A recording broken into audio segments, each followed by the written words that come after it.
Alors, après un confinement ayant duré plusieurs mois, c'est normal d'avoir des craintes, surtout quand on est déficient visuel. Quels conseils vous pourriez donner? Alors c'est vrai que la période qu'on vit n'est pas facile. Tout d'abord un confinement qui dure plusieurs mois, ensuite un déconfinement qui engendre de nouvelles règles, de nouvelles habitudes qui sont parfois pas évidentes à mettre en place.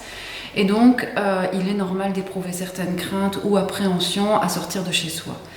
C'est pourquoi, afin de surmonter la situation, il est préférable peut-être de fonctionner par étapes progressives et en envisageant des objectifs de sortie simples comme une balade.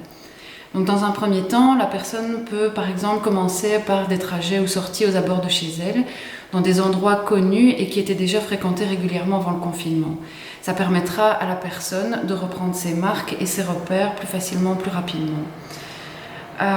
C'est également préférable que la personne effectue cette sortie dans de bonnes conditions et donc la planifie un jour où elle se sent bien, détendue, reposée. Si malgré tout la sortie génère une anxiété trop importante, la personne peut éventuellement demander de se faire accompagner par un proche. Alors une fois que la personne se sent plus à l'aise, elle peut augmenter progressivement les distances. Elle peut aussi par la suite envisager d'autres objectifs de sortie. Courses, fréquenter les magasins, des lieux publics, mais toujours en fonction de son aisance avec le milieu extérieur.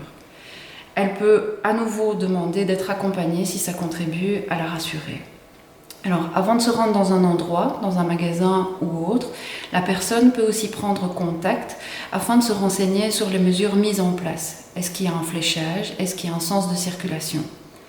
Il faut aussi rappeler que la demande d'aide reste de mise lors d'un trajet et donc la personne peut faire appel à quelqu'un si elle a besoin d'une indication ou si elle se trouve en difficulté. On reste évidemment à disposition en cas de besoin d'aide et donc il ne faut pas hésiter à faire appel à nous.